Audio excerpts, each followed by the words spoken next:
నమస్తే, welcome to Abhinav Bharat. ఎన్నికల సమయంలో అధికారంలోకి రావాలంటే ప్రజలకు హామీలు ఇవ్వక తప్పదు. దేశంలో ఏ రాష్ట్రంలో ఎన్నికలు జరిగినా ఇదే పరిస్థితి.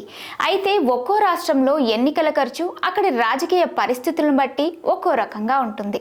ఇక ఆంధ్రప్రదేశ్ రాష్ట్రంలో కేవలం సంక్షేమ పథకాలపైనే దృష్టి సారించి పాలన చేశారు మాజీ ముఖ్యమంత్రి వైఎస్ జగన్మోహన్ రెడ్డి. కానీ గడిచిన ఎన్నికల్లో ఘోర ఓటమిని ఎదుర్కొన్నారు. అత్యంత భారీ మెజారిటీతో అధికారంలోకి వచ్చిన కూటమి నేతలు ఇప్పుడు జగన్ను మరింత దెబ్బతీసి రాజకీయంగా భవిష్యత్తు లేకుండా చేయాలనే ఆలోచనతో ముందడుగు వేస్తున్నారు.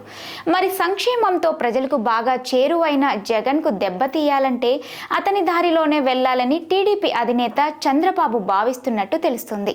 40% ఓట్లు సాధించిన జగన్ వివిధ వర్గాల ప్రజలకు బాగా దగ్గరయ్యారని, ఆ ఓటు బ్యాంకును తమ వైపు తిప్పుకోవాలంటే అంతకు మించిన సంక్షేమం చేస్తేనే సాధ్యమని చంద్రబాబు నమ్ముతున్నారు. అందుకే ఎన్నికలకు ముందు ఆయన జగన్ కంటే ఎక్కువ సంక్షేమాన్ని అందిస్తామంటూ హామీలు ఇచ్చారు. ఎన్నికలకు ఏడాది ముందు నుంచే చంద్రబాబు సూపర్ 6 పేరుతో ప్రచారం మొదలుపెట్టారు.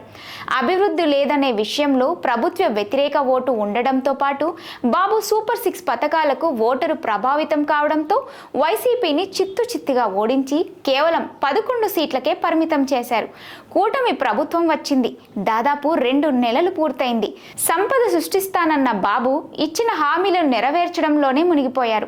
ఇప్పటికే తల్లికి వందనం ఒక ఏడాది లేదని తేల్చేసిన ముఖ్యమంత్రి మిగతా హామీల విషయంలో వెనుకడుగు వేస్తే జగన్ ఇమేజ్ మళ్లీ పెరుగుతుందనే గుబులు మొదలైంది. దీంతో ఎలాగైనా ఇచ్చిన హామీలు నెరవేర్చడమే కర్తవ్యంగా ముందుకు సాగుతున్న బాబు అభివృద్ధి వైపు ఎప్పుడు చూస్తారా అని ఆయన నమ్ముకున్న వర్గాలు ఎదురు చూస్తున్నాయి. దేశం మొత్తం తన వైపు చూసేలా సంక్షేమాన్ని అమలు చేసినా సరే జగన్ చిత్తుగా ఓడిపోయారని, ఆ విషయం గుర్తుపెట్టుకుని అభివృద్ధికి ఎక్కువ ప్రాధాన్యత ఇవ్వాలని చంద్రబాబు వెనుక ఉన్న వర్గం భావిస్తున్నట్టు తెలుస్తోంది. అయితే ఇది నాణేనికి ఒకవైపు మాత్రమే. ఇచ్చిన హామీలు నిలబెట్టుకోకపోతే మాట తప్పిన నేతగా ఖచ్చితంగా ప్రజల్లో జగన్ గ్రాఫ్ మళ్లీ పెరుగుతుందనే వాదన కూడా మరోపక్క చంద్రబాబుకు సవాల్గా మారింది. ఈ రెండిటిని సమంగా నడిపించాలంటే రాష్ట్రంలో అలాంటి పరిస్థితి కనిపించడం లేదు. ఇప్పటికే ప్రతి మీటింగులోనూ రాష్ట్ర ఖజానాలో రూపాయి లేదంటూ చంద్రబాబు పదే పదే సంకేతాలు ఇస్తూనే ఉన్నారు. ఈ మాటలపై కూడా వ్యతిరేకత వస్తుంది. రాష్ట్ర ఆర్థిక పరిస్థితి తెలిసే బాబు హామీలు ఇచ్చినప్పుడు మళ్ళీ ఇప్పుడెలా దాన్ని సాకుగా చూపిస్తారనే వాదన వినిపిస్తోంది. ఈ క్రమంలో ఖచ్చితంగా హామీలను నెరవేర్చాల్సిన పరిస్థితి ఒక పక్క, రాష్ట్రాన్ని అభివృద్ధి పథం వైపు నడిపించి తన బ్రాండ్ను నిలుపుకోవాల్సిన అవసరం మరోపక్క చంద్రబాబును ఉక్కిరిబిక్కిరి చేస్తున్నాయని రాజకీయ వర్గాలు అంటున్నాయి. కేంద్ర ప్రభుత్వ సాయంతో చంద్రబాబు దీన్ని ఎదుర్కొని నిలబడగలిగితేనే జగన్ను పూర్తిగా దెబ్బ కొట్టడం సాధ్యమవుతుందనేది రాజకీయ విశ్లేషకుల మాట.